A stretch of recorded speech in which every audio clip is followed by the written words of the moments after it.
Welcome to the most listened to golf in the world, the Fairways of Life show, on air, online, and around the world, with the most candid interviews,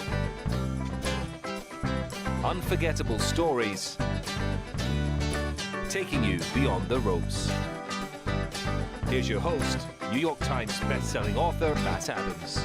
Welcome into the PXG Custom Studios. You have never played like this before. PXG.com for more information. We are coming to you from Studio 2. I'm hosting Golf Central for the next couple of weeks. This is kind of our, I call it our home away from home, but I think I'm actually up here probably more than our main studio down in Orlando. It's going to be warm up here. I know this heat wave is going across the entire country and everybody's dealing with it. It's going to be over 100 degrees in Central Park today in New York City, so stay cool out there wherever you are. We've got a really cool show ready for you today. We're going to be joined by multiple players from the PGA Tour because there are so many questions surrounding, in the wake of Keegan Bradley's victory at the Travelers Championship, about what the captain should do. And there's opinions on both sides in terms of whether he could or should name himself as one of the players on the Ryder Cup team. He might automatically qualify, too. He's currently 9th in the rankings. We're going to get into that in today's show. And what we wanted to do was, instead of just having, a golf media member pontificate as to whether or not they think that he should be on the team, we wanted to go to players themselves. Let's get, in fact, well, how about a player that's actually been on the Ryder Cup team and find out from them, because it keeps on getting brought up to say, the people who are against it, that are saying, well, I'm not sure, there's a lot of responsibilities, and can you handle the responsibilities whilst being a player? Which I look at that, I even said it on Golf Today, I said it on Golf Central last night. Why not? You've got your vice captains, very, very capable people, some of them very experienced, some of them like Jim Furyk, a former captain himself of both teams for the USA. So why not push some of those responsibilities over? I love that Keegan Bradley said, no, I'm the captain. I've put too much into this. I'm going to stay the captain whether I play or not. So let's reflect a couple of things. First of all, to the victory itself at the Travelers Championship, which was amazing. I saw every second of it because I was hosting the World Feed, which is really cool and really fun.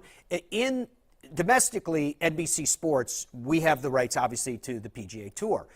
So internationally, the feed that I was doing goes to 170 countries, probably more, but it's at least 170 countries around the world. And I was working with Billy Kratzer. I was working with Craig Perks. On the ground for us was Brendan DeYoung. So, and you guys already knew from last week's show, Dom and I were up at the Travelers.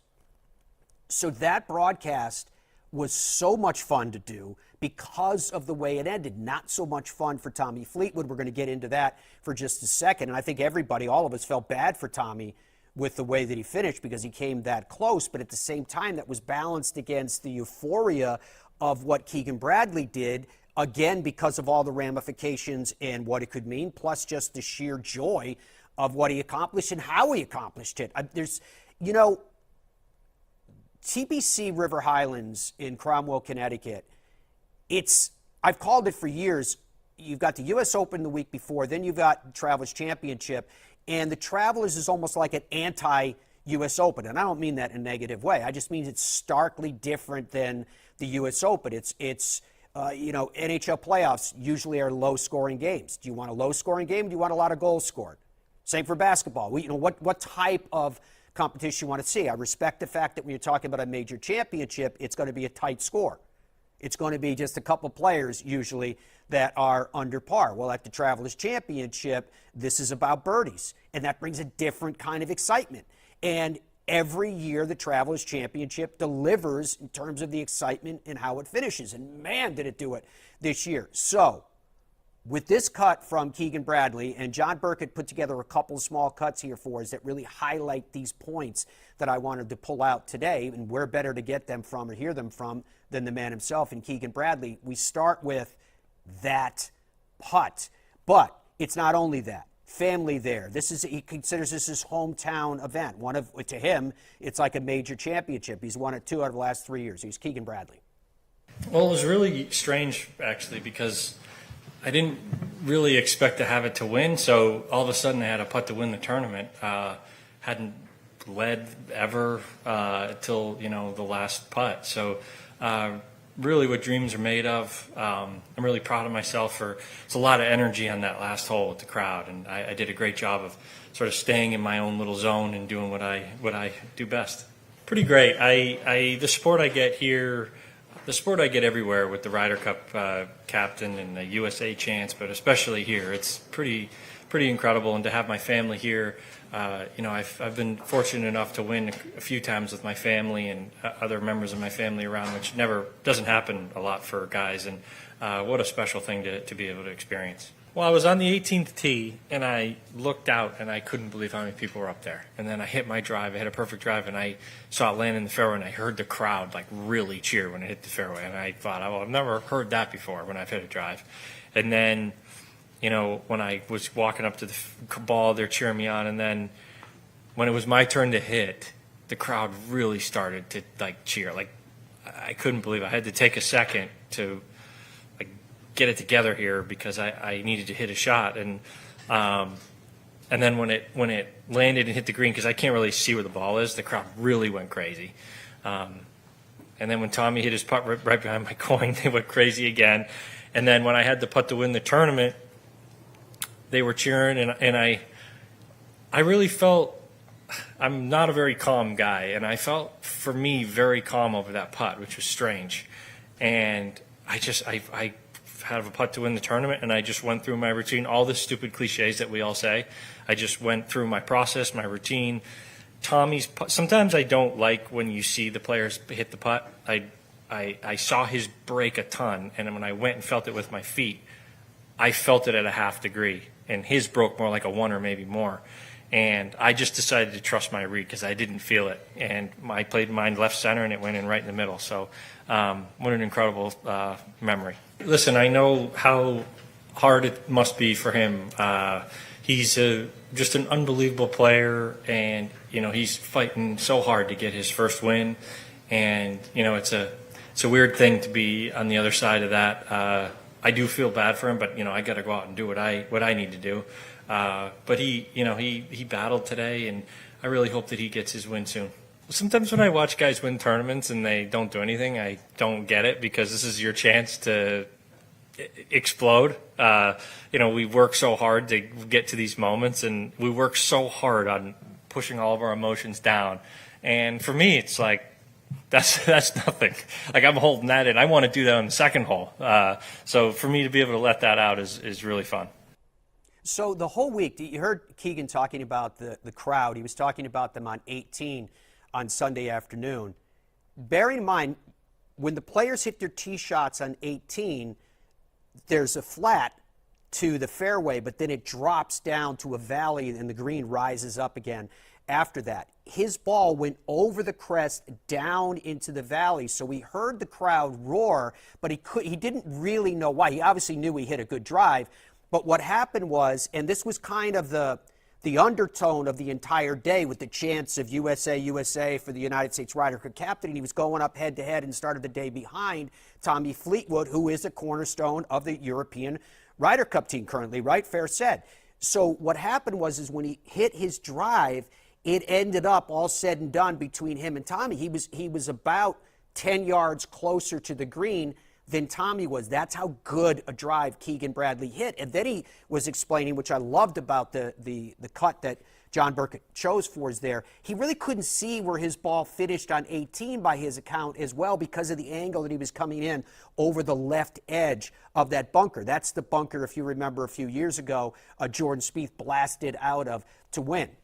So, again, the whole conversation changes after this as to Keegan Bradley, Ryder Cup captain. Should he be on the United States Ryder Cup team? Does this win change his perspective? Here's Keegan on that.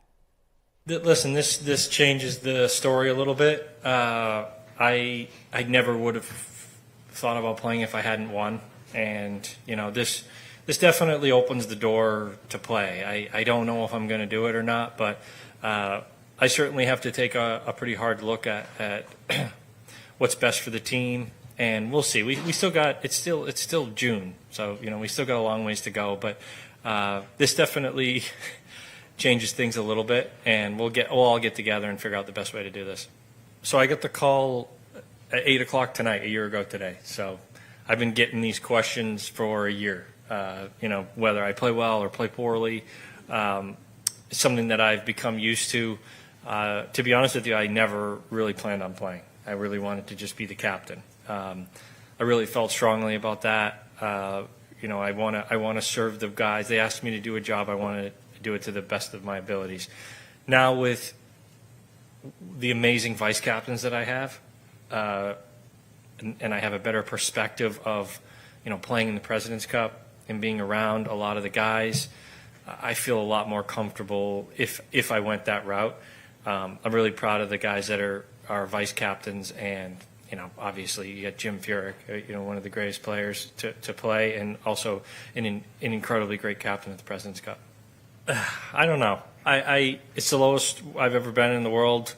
When they called me and told me that I was being the Ryder Cup captain, the first thing they said was, "We want you to be the first playing captain since Arnold Palmer in 1962." And my head was spinning. I didn't know what they were talking about, but they knew that was a possibility and that we would have things in place for that. But I'm always trying to be the best that I can be, and I feel like I'm playing the best golf of my career right now. And, a year ago, I don't know if I would have thought I'd be 7th in the world, but I certainly thought I'd be, contending in tournaments. The PGA of America called me, and Zach Johnson was on the call, and Seth Waugh was the person who called me, and he mentioned that he wanted me to be, because when I get the call, I'm thinking, I really want to be on the team. And he first thing he said was, "We want you to be the first playing captain since Arnold Palmer," which is a heavy burden. But and I'm also fortunate if Tiger or Phil or these guys got a captaincy at my age, they would have done it the same way. I've just been lucky enough to be asked to do this at a younger age. All right, Keegan Bradley commenting on all those important points that we're talking about, and nothing's more important than what his opinion is, than what his perspective is. And again, we're going to dive into this deeper on the show today, and we're going to bring in some people with real credibility, players with clubs in hand to comment on the same, one of whom was actually on the United States Ryder Cup team. That's still coming up. Now, to Tommy Fleetwood, you know what? I get the partisanship, and I get cheering for people because we are fans and or because he's the United States Ryder Cup captain, and all of it was amazing, and all of it was a great deal of fun. But where there is a winner, there is a loser. Where there is triumph, there is tragedy. In that case, it was Tommy Fleetwood. And I think you'd have to be pretty heartless if you didn't feel for Tommy Fleetwood. The difficulty there is when you're watching a competitive competition, in my humble opinion, there are really two things. There is execution, and did you do what you needed to do at the time that you needed to do it? But there's also strategy. And was there a failing there? With Tommy Fleetwood and 2 bogeys in the final 3 holes, we really saw a combination of both. More important, perhaps, than any of this is, where does Tommy Fleetwood go from here? I think, when it sort of calms down, I'm upset now, I'm gutted, I'm angry. When it calms down, look at the things that I did well, look at the things that I can learn from. I said yesterday, I haven't been in this position all year, so it's been a while. Felt like I did a lot of good things, but there was things that I, definitely can do better, and I have to do better. So, I did plenty of things well enough this week to win, and I didn't do that. It hurts. But, when it calms down, the most stupid thing to do and the worst thing to do would be make a week like this a hindrance to what you do going forwards. I obviously played great. I put myself in a great position. I was leading the tournament of 71 holes. I just want to, make sure that I can put myself in this position as soon as possible again, and try and correct what I did this time. But like I say, right now I would love to, just go and sulk somewhere, and maybe I will do. But there's just no point making it a negative for the future, really, and take the positives and move on. Tommy Fleetwood, easy to be a fan of that man. Okay, we've got a lot coming up. When we come back, I want to go down the road with a major championship in the week that was as well, hear from the winner, and also hear from some of the players. And it was a second consecutive week in which a major championship, and a large part of the discussion was not about the quality of golf shots that were struck or heroic shots, and we had all of those. Instead, it was about subjects like setup. And somehow, when players make comments about that, on the outside looking in, people tend to discount it, brush it away, say, why are they being so whiny? It's a major championship. They're supposed to be difficult. I think there's merit in listening to what the best in the world have to say, because I don't think it's always just self-serving. We'll get down to that point and others as the Fairways of Life show continues. Ben Hogan Golf is making some incredible equipment, and I'm sure there is equipment that you would love to slip into your bag, both because of its technical design, the beauty and artistry of how it's designed. Look at these gorgeous irons, and perhaps equally as important, how much pride would it give you to put a set of irons into your bag that is etched with the iconic signature of Ben Hogan? BenHoganGolf.com.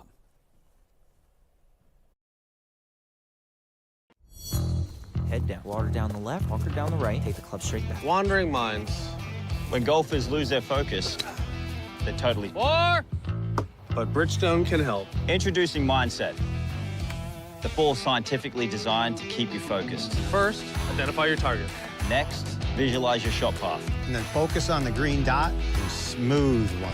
Play the Tour B and E12 with Mindset technology. You see what happens when we work together? Stuff like that.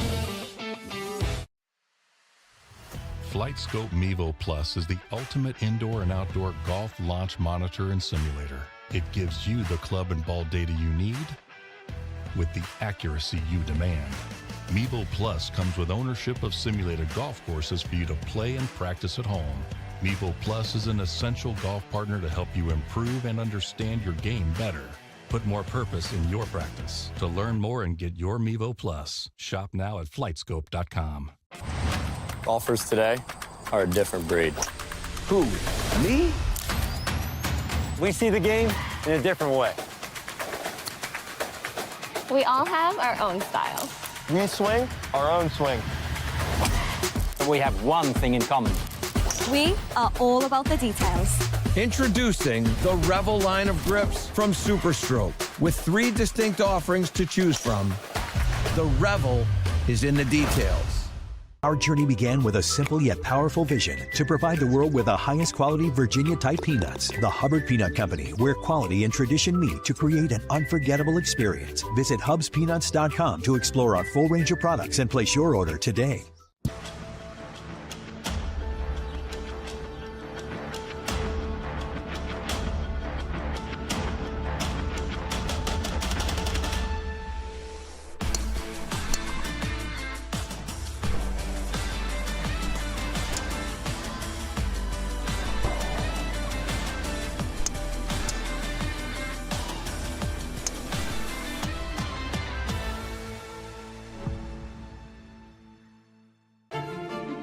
Middle market businesses are facing unprecedented shifts, which demand tailored solutions and decisive action. RSM stands as the unwavering leader of the middle market, empowering you to take charge of change and conquer this era of transformation. RSM. Experience the power of being understood.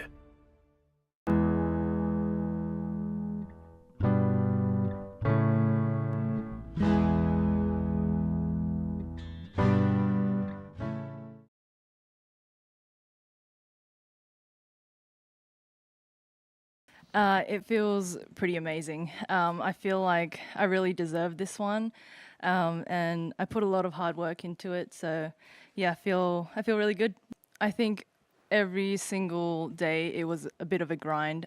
Even yesterday's score, I had 3 under, and today I had, 2 over? Wait, did I have 2 over? 3 over. 2 over. But I feel like they were all equally as important. Like I needed to do them on those certain days to ultimately have that trophy in my hand come today. So yes, I feel like today's score, I had to really dig deep for it, but I feel like I was pretty solid over the 4 days to, have this trophy in my hand now. The next thing is Evian, I guess. That's my next stop on tour. So, I don't really set goals that, like I'm gonna win 3 majors or, trying to have 3 wins, or I just stick to more of my processes. And, one of my big goals was to get the putter, improve on the putting stats. So I think I've been doing that, and so I'm just, taking it one step at a time. I'm gonna enjoy this win, and then I'll sit down with my coach and, talk to him on the phone, see where we are gonna go after this one. I mean, that is my ultimate goal. Like, I really wanted to be in the Hall of Fame. That's why I started golf, and that's why I wanted to be on the LPGA tour to, win a bunch of tournaments and try and get into it. But seeing Lydia do it, I think it just, I would really like to get there, but we'll see how we go after this week. Minjee is just such class. Her swing has always been so perfect, so great to watch, so elegant. It's kind of an ethereal golf swing. But now that she's got, as she called it, the broomstick that she's using with the putting, if that part of her game can start to get close to what she does with the full club in hand, then watch out for Minjee Lee. One of the things that I've enjoyed with Minjee in particular is that as we've gotten to know her brother better, I think it's allowed us to get to know her better because you're getting to know family dynamics. Very, very cool indeed. All right, now the other subject that I was teasing about as we were heading to break is the conversation about the course and course setup. And I tend to believe that in life, when things are overdone, it tends to come out of insecurity. Do you understand what I'm talking about? Things are a little bit too fancy, a little bit too much, a little bit too... Generally, when you start to break it down, there's an insecurity that's someone or something is trying to overcome. Now, I get that this is a brand new golf course and that they're still trying to figure all of this out because it's going to be hosting the PGA Championship a couple years down the road. But in particular, when a golf course is set for competition, as to it relates to, amongst other things, around the green complexes. I remember one time I was doing an interview with Tom Doak, and I said, well, I think the green design tends to reflect an architect's insecurity. And Tom Doak said to me, what did you say? And I repeated it. I said, I tend to think that green designs tend to reflect an architect's insecurity. He paused for a second and he said, I got to think about that. I think he was slightly offended by what I said, but that is my honest opinion. And I think that here we were 2 weeks in a row, and I just think the conditions, the setup of the golf course was over-engineered. And from that standpoint, there's a general belief that when a golf course is incredibly difficult, somehow that identifies, you go back to the Sandy Tatum quote, right? Are you trying to embarrass the best players in the world? No, I'm trying to identify them, or we're trying to identify them, paraphrasing. But I just think that sometimes it can be over-engineered to a point where instead of identifying truly the player that's playing the best, I'm not taking any away from Minjee because I think she was playing the best. It worked. But it doesn't always work because sometimes circumstances now dictated by a twist of fate instead of pure execution. Remember that conversation I had with Tommy where you've got two things that go into a champion down the stretch, in my view. It is execution, obviously, but it's also strategy. So I do think the opinion of the best players in the world are important. I don't think that players, just because they're the best players in the world, are for some reason guilty for something, which is the impression you get sometimes when you look across social media, where seemingly the conscience of the game has been adopted by people who never were inside the ropes at this level. So it's important to listen to them. Here's what the women themselves said. I think the course on most of the holes are designed to bounce in the front of the green and then go up, but then with it being a major and trying to challenge us, I think they grew the grass up, and with the Bermuda, it gets really sticky.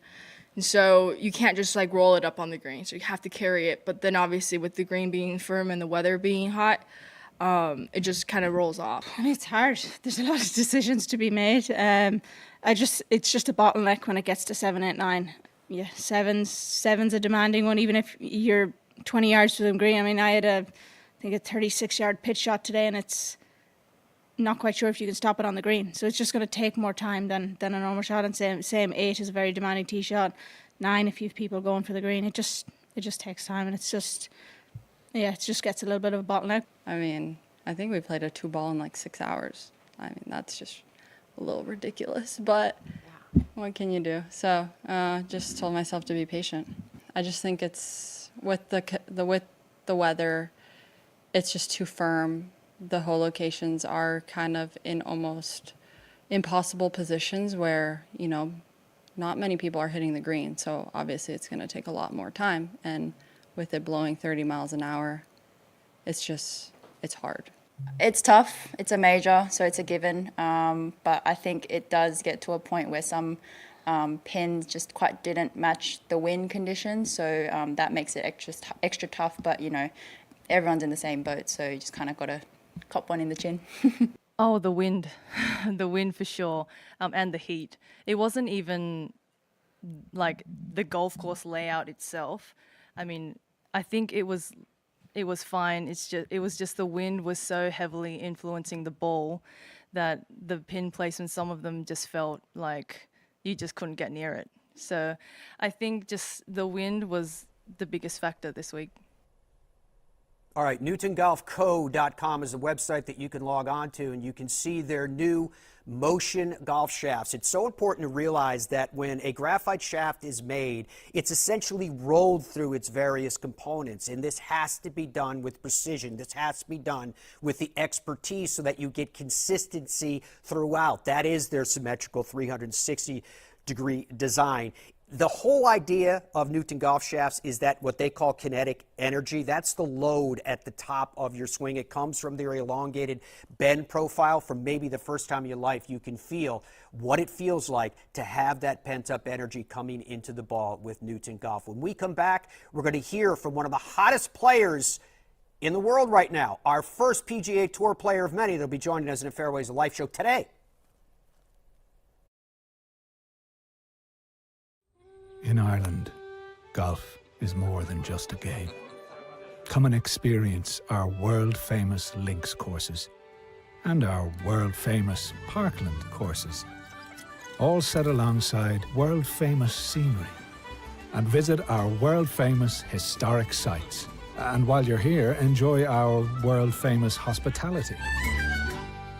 Fill your heart with Ireland at ireland.com/golf.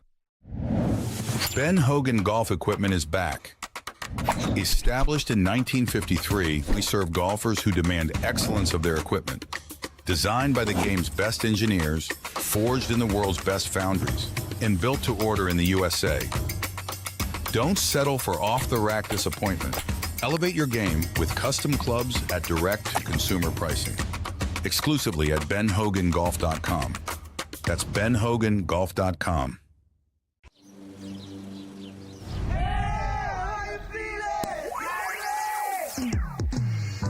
Golf season is back, baby.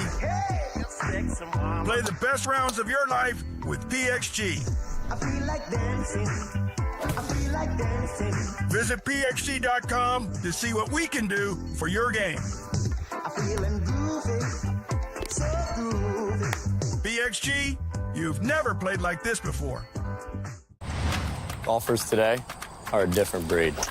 Who, me? We see the game in a different way.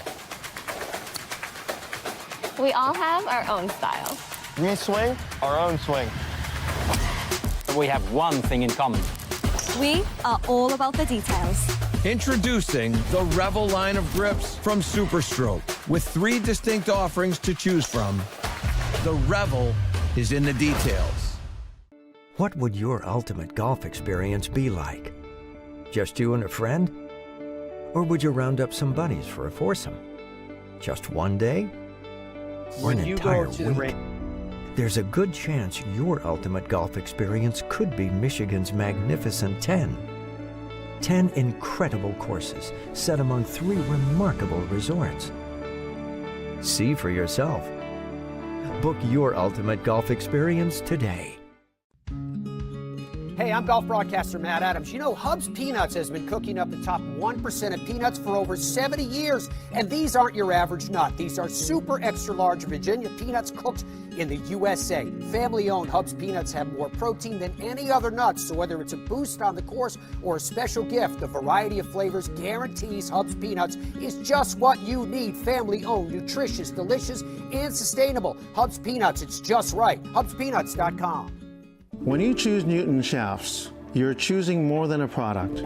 You're choosing innovation, pride, and excellence right here in America. We pay attention to the minutest of details, and you can feel that in the performance of our shafts.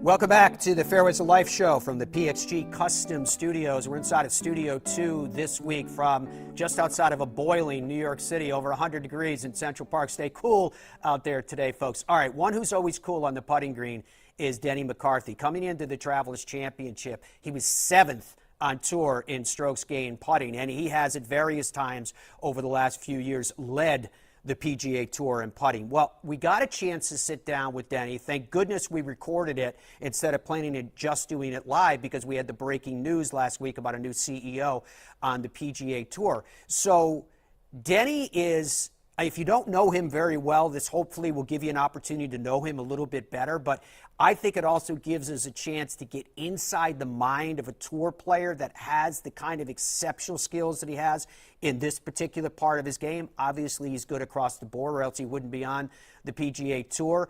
But this is a chance for us to get inside that mind, as I mentioned, and start to understand. It's almost like, remember that movie, I think it was called The Beautiful Mind, where the guy's got all the different numbers floating around him? See if you agree on this one. Here's Denny. When you go to the range and you try to find that edge again that you're searching for right now, do you start with the tried and true? Do you start with the putter? Do you start with the short game and go, okay, I know what my rock is, I know what my foundation is, now let's go work on the rest? No, not really, because I feel like that stuff is always in pretty good shape. It really gets too far off. It's right now it's more off the tee, I'd say. I've seen some really good stuff from the irons for the most part. I still want to work on a few things in the iron play. It's mainly off the tee right now, I would say. And I know this place isn't a beast, but they usually get the rough a little up. It's you know, you can't spray it all over the place. You can get some good lies and still score from the rough here in places, but driving it in the fairway anywhere is where you want to be playing from. And so that's how you really attack a place like this, is starting off the tee. So I'm looking forward to, you know, this is what happens throughout the season.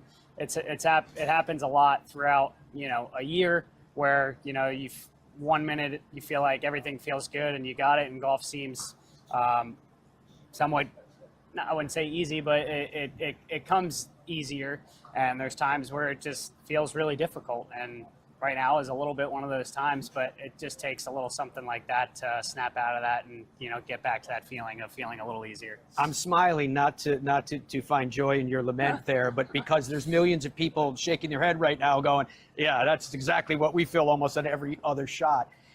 I have to tell you too, because you're my friend, I find it incredibly annoying that here you are saying, first of all, you're not technical. And when it comes to putting, all you guys are saying, like, if I ask you the secret of putting, I expect you're going to give me the same thing that the Dave Stocktons of the world and the Lauren Roberts of the world, and they all go, well, the key to good putting is to not try. Am I right or wrong? There's a little bit of that to that for sure. There's a little bit of it. I'd say when you feel like you're hitting good putts and they're not going in, there's a sense of trying harder or trying to be too careful. And I think freeing it up and caring less can help. I equate it to shooting a basketball sometimes. Like I miss a shot, I don't think about what I did. I just keep shooting. And, you know, I might make a subtle adjustment without even really thinking about it. So you're reacting to target. Yeah, I'm reacting to target. Yeah, I've said it before, like my instincts are really good, so I try and trust them. And when I don't, when I doubt them is when I get off, I'd say, on the greens. So that could just be aiming at you're hitting a big right to left bender. That feels, most people I would say underread them. This feels like I'm aimed too low or I need to hit it too hard. I mean, you can maybe make it on that lower line, but it needs to be hit too hard. And like my instincts tell me that when I'm setting up, like this feels like I need to hit it too hard or I'm aimed too low. And so then I adjust and maybe like, that feels a little too high, or I need to hit it a little too soft. It might not get there. And then I kind of, this feels just right. Like this feels like, and my instincts tell me like, okay, this is the line for the proper pace. And it doesn't always work out like that. But if I can get to that place where I'm doing that and I can commit to something on each putt, I think that's people think that, I don't have a perfect stroke. And I don't always read the greens right, but I have really good intention and commitment to what I'm doing, which I think makes me a really good putter. Do you think any of what you just described, Denny, is a natural gift? I think maybe part of it, but I've played for so long, so much tournament golf, so much, like my eyes just have seen so many putts, like I've played so much golf, my eyes see so many putts. So like, it's just like, it's almost like a blueprint in my head of what, a 10-footer, a ball out looks like to me, like I've seen it. And sometimes other places can be deceiving and tricky, of what that might look like to you. But for the most part, you've got a baseline of what certain putts look like.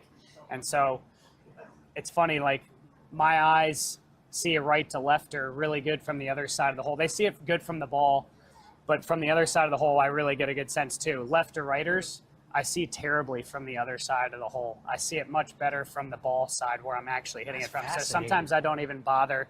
I see like way less break from the other side on a left or righter. And sometimes so I know my tendency is that. So if I actually see a break on a left or righter from the other side, I know that it's probably breaking more than I think. Or if I don't see that much break at all, like it might break some, or it's just weird. My eyes, to me, like a straight putt from the other side, I actually see it as like going a little right to left. It's just my eyes have seen so many things, and I know it's what my tendencies are looking at certain putts. And I know that and I trust that. And so I guess that's hard to teach, right? But it's just like I've done it so much where I understand what it feels like and what it's supposed to look like. It's classic. I guess. I don't know. It's like it almost sounds like the rambling of a madman right now as you're going to all the different. It'd be like Steph Curry knowing if he's fading this way on a three-pointer, he knows he needs to shoot it a little farther right. Like if he keeps drifting and shooting it, he's going to miss it left. It's instinctual. Right, exactly, correct. What putter are you using? I've used the same putter for a while. I knew it. That's why I was getting at. Great putters don't change putters. And sometimes I try and switch and get out of it, and sometimes it's intentional and sometimes it's not, but I always end up coming back to it because I've hit so many putts with it, and my hands know the feel of how many putts and I know its tendencies. Again, like my eyes have tendencies reading the greens, my putter has certain tendencies on certain putts, and so it's hard to get out of that because I know it so well. I'm comfortable with it. It's weird. I mean, we're golfers are crazy, man. I mean, we're not superstitious. We're just a little stitious. I always like to call that line out. It's from The Office, Michael Scott. But Yeah, we're pretty crazy breed. Everyone's got their own little quirks, own little ways to try and get better, and their own ways on how they see things. And so I just try and trust my instincts, I'd say, as much as I can. It's awesome. Yeah. And I see you're well represented with your sponsors doing well. Yeah, everyone's doing great. I got a great team behind me. Great support system, great family. Everyone's done an unbelievable job supporting me to be able to just come out here and hit a little white ball around. So, there's a lot of work that goes on behind the scenes. Sure. It's not just me, playing golf out here. And so I'm very appreciative of everyone that's behind me and on my team. It's awesome. I hope you find what you're looking for this week. Thank you very much for your time. Thank you. See, that's what I was talking about. And he did pretty much find what he was looking for the week of the Travelers. Had his second best performance in his last 11 outings. Matthew Hagerty is a coordinating producer here at NBC Sports and Golf Channel, and he sent me this text, and he called it the Fairways of Life vibe. And it happens to us a lot. When we have a player, I don't know whether it's because we're talking about positive things. I'm not trying to take credit for it, but it happens all the time where you have these players and they start to tell us about who they are and what they do and how they do it and why they do it the way that they do it, and then they go out and they play really well that week. I hope there's a connection. I pray that there is, but it was really fun to catch up with Denny, and I hope you guys enjoyed getting to know him a little bit better. When we come back, as promised, a couple of tour veterans to weigh in on Keegan Bradley and the question of should he or shouldn't he be on his own team.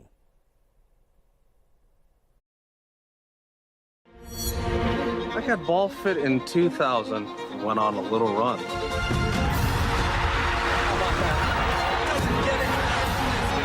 Then Bridgestone fit me again, and I went on another run.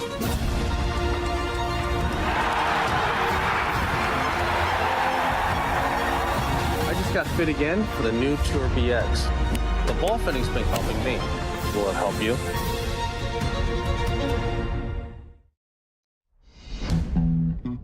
What does it take to be an original?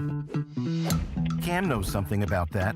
So does Chi-Chi, Charlie, and you get it. In 1955, we stepped onto the scene.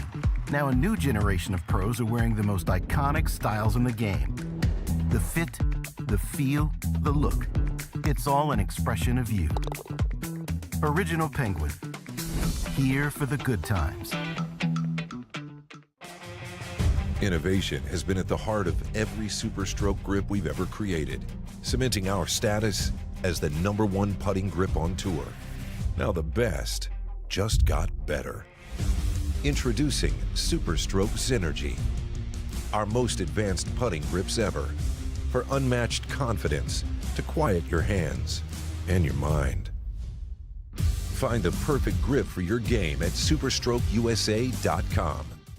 Independent tester Golf Ball Addict tested 100 of the best golf balls available and ranked PXG's 2 tour balls at #1 and #2, each scoring a 10 of 10 in performance, a 10 of 10 in durability, and a 10 of 10 in value. So what are you waiting for? Visit PXG.com or a PXG location near you to pick up your PXG Extreme Tour or Extreme Tour X golf balls for only $34.99 a dozen. PXG, you've never played like this before. FlightScope Mevo Plus is the ultimate indoor and outdoor golf launch monitor and simulator. It gives you the club and ball data you need with the accuracy you demand. Mevo Plus comes with ownership of simulated golf courses for you to play and practice at home. Mevo Plus is an essential golf partner to help you improve and understand your game better. Put more purpose in your practice. To learn more and get your Mevo Plus, shop now at flightscope.com. When you choose Newton shafts, you're choosing more than a product. You're choosing innovation, pride, and excellence right here in America. We pay attention to the minutest of details, and you can feel that in the performance of our shafts.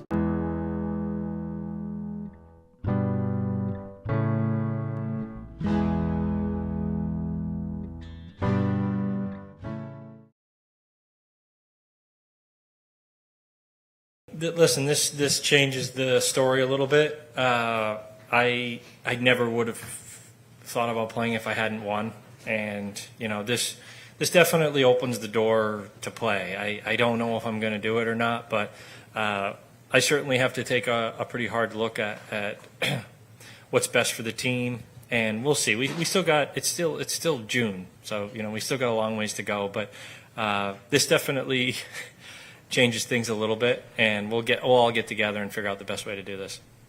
All right, so let's figure out the best way to do this with our assembled panel today. Delighted to be joined by Tripp Isenhour. You're familiar with Tripp with his work on Golf Channel and otherwise. Tripp has 6 professional wins to his credit, over 300 starts on the PGA Tour, 24 top 10s. GapGolfCoach.com is his website if you'd like to check out more about what he's doing in that regard. Jim Gallagher Jr. is joining us as well. Jimmy has got 5 PGA Tour wins to his credit. He was a member of the 1993 United States Ryder Cup team, the 1994 President's Cup team, and he has 50 career top 10s to his credit. Gents, great to see both of you guys. We brought you on today because we want to go down this pathway of Keegan Bradley. Should he, shouldn't he? A lot of people are weighing in. I'm seeing a lot of media people talking heads about whether he should be there. We want to go from a player's perspective. Tripp, let me start with you. Fire away. Should Keegan Bradley be on this Ryder Cup team this year? Yes, absolutely, especially if he's within the points. I mean, if he's one of the top 12, it's a no-brainer. I don't see how he can't be, given how well he's playing, how well he played in closing, when Tommy Fleetwood misstepped in Connecticut last week. Look, he should have been on the team in 23. Let's just face it. I mean, he was very surprised he wasn't on that team. And, Zach Johnson's a friend of mine, but I really think, going out and picking the guys, Spieth and Thomas, Spieth was in the points. Thomas was outside at 15th in points. And Keegan was one of those guys who had won a couple of times. So, I don't think there's a question, really. And you look at Keegan's Ryder Cup record, I know it's a little bit mixed, but man, oh man, he plays so fired up in match play situations. I don't even think it's a controversy. I know Jim's played in Ryder Cup, so I'm going to defer to him as to what the captains have to do. But nowadays, I think the captain has so many assistant captains that once he's out playing, it's a bit cathartic for him, so he can get out and just focus on what he's doing. And I think it could be a distraction from all the permutations and everything that you have to do as a captain. It would be a tiring week, but I don't think it's a question if Keegan's within the 12 players that he needs to. He doesn't even. Well, he would have to pick himself if he was outside the top 6. But I don't think anybody's going to look at that and go, he doesn't belong there. Yeah, and plus, Tripp, I mean, if you had to kind of tuck him away, he doesn't have to go out through 5 sessions either. But, all right, Jim Gallagher Jr., you just heard Tripp kind of set you up with the question, are the demands of the captaincy of the Ryder Cup too much? Is it foolhardy for him to be on the team as a competitor? I would say not in today's world. When I played, we had one assistant captain. I think, look at the way, I'm just telling you, I was out there at Travelers, a couple groups ahead with Rory, and just the atmosphere. I mean, and it's going to Beth Page where he's played plenty of golf. I think he's done a remarkable job right up to this point being captain and playing at the level he was. Tripp's right. He should have been on the team the last time. That's not even an argument there. That's why it was so surprising when they picked him, because he was still playing some great golf. Hal Irwin was my playing captain on the President's Cup. I know it's a completely different level as the first one, and he had Paul Isenhour as his assistant captain, and it worked out fine. I think, obviously, if he's in the top 6, he's playing. To pick himself, here's the problem. Here's the deal with that. I would say yes, because I don't know anyone that's playing any better. But if he picks himself and they win, it's great. If he picks himself and they lose, everybody's going to hate it. So you're kind of in a no-win situation there. But at the level he's playing now, and if it continues the next 2 months, yes, he has to be playing on the team, especially as much as he loves it. And I know he wants to still be the captain. And it can be done. He's got plenty of guys on the side there. They'll have a game plan. I think that's the unique part. It's not like you're in the President's Cup when you match up the matches that you play against each other. You put them in the order you want to put them in, and then you hope the other side, whatever order they put them in. So that's the tricky part. It's not like you're matching them head to head.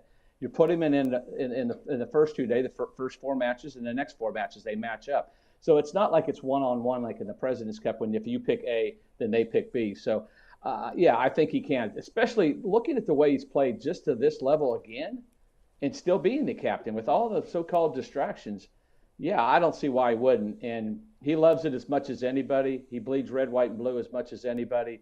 And it's about – I haven't seen a captain hit a shot yet. And I think that's the biggest thing. And no disrespect to the captains. But it gets down to the players hitting the shots and making the putts and putting them in the best position to win. And that's the captain's job. But he's got capable guys on the side as well. Jim, the people who are against us, when they're reminded of the fact that the last playing captain for the United States Ryder Cup team was Arnold Palmer in 1963, will go, look, the Ryder Cup in 1963, with all due respect, is not the Ryder Cup that it is today.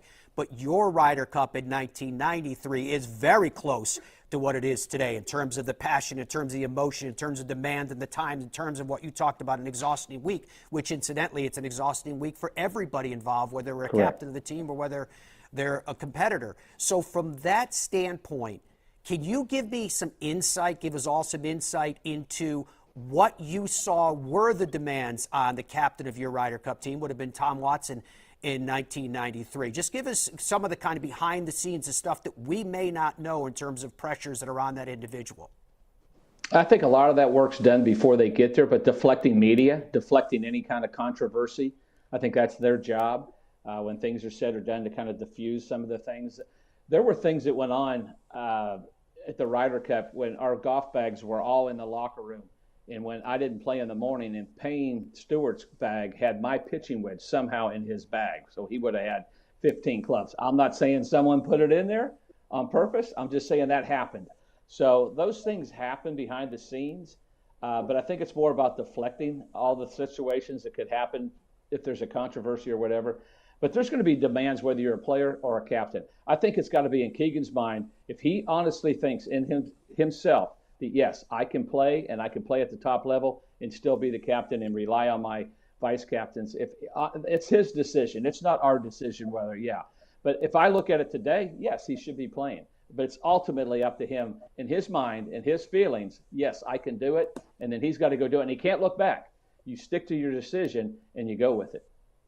Yeah, to that point, Tripp, I like that Keegan Bradley, to the prospect of him possibly be on the team, and there was some indications early on. I remember Davis Love III mentioned this to me last time I spoke to him, that, there's contingency plans in place if he's able to make it as a player or be on the team as a player. I like that Keegan is coming out and going, look, no, I'm captain. Full stop. I'm captain. I've invested enough in this, whether I'm playing or not. That part of it I do like. But what I wanted to ask you about, Tripp, was, is not his appointment, when Seth Waugh called him, a year and 2-3 days ago, and said, we want you to be on the team, he told him, we want you to be the first playing captain since Arnold Palmer in 1963. Isn't his captaincy about kind of blowing up the way things have been done before and doing things differently? I mean, even to the standpoint where both of you have said today that he should have been on the last Ryder Cup team. And with all due respect to decisions that were made, some of those decisions in retrospect look like they were made because of who someone was a friend with, so they thought they would pair better and the chemistry would be better and And there was talk about, even from Keegan himself, saying, I'm always kind of on the outside looking in. There's that bit of a chip on his shoulder. Aren't we talking about in all of this, Tripp, about doing it differently because the way it's been done hasn't been working very well at all? You read my mind, because that's what I was kind of thinking as we were going into this conversation, was this did break the mold. And look, I mean, the mold has been kind of reinvented a couple of times with really since the Tom Watson captaincy at Glen Eagles. And the U.S. Ryder Cup program has really, I think, evolved and come into a long way. But to your point, breaking the mold in picking Keegan, it was exactly that. And the fact that a playing captain, they were thinking that when they picked him, because guess what? As we said, he probably should have been playing in Rome 2 years ago. But I do think he's going to be playing at Bethpage. And one other thing, we talk about a chip on the shoulder. You know, he said he had a chip on the shoulder about not being or snubbed for a pick last time. He plays well with a chip on his shoulder. And guess what else? You talk about playing well in front of a home crowd. That's pretty much what he's done at Travelers the last couple of years, winning that tournament a couple of times, and how much it means to him. And you saw it on Sunday when he marched around that green. And imagine him at Bethpage, former St. John's player. It's going to have that vibe. It's going to have that same thing, but it's going to be amped up 1,000 times from what we saw in Connecticut.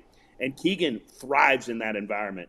And I do think absolutely that the fact that when you get all the stuff that you have to do off the golf course, I think he's got so many people around him that when he gets on the golf course, I think it's going to really hyper focus him, and I think he's going to contribute. Now the edge is if he does pick himself and he doesn't contribute any points, he's going to face a tsunami of criticism, but he can't let that affect his decision. And again, it sounds like Keegan's not making this decision alone. I think he's going to have a committee of his assistant captains and the 6 players that make the team. They have a big say in this as well. But I can't see any of the 6 saying, no, Keegan, you don't deserve a uniform for playing there. A playing uniform. And I, again, for all those things that I said, the fact of how well he plays with a chip on his shoulder. That's why we brought these two guys on, folks, so you can get the perspective from players themselves. Jim Gallagher Jr., Tripp Isenhour, always a pleasure to have your company, guys. Thank you very much for weighing in on this. I'm sure there will continue to be a great deal of discussion as to what Keegan should or shouldn't do.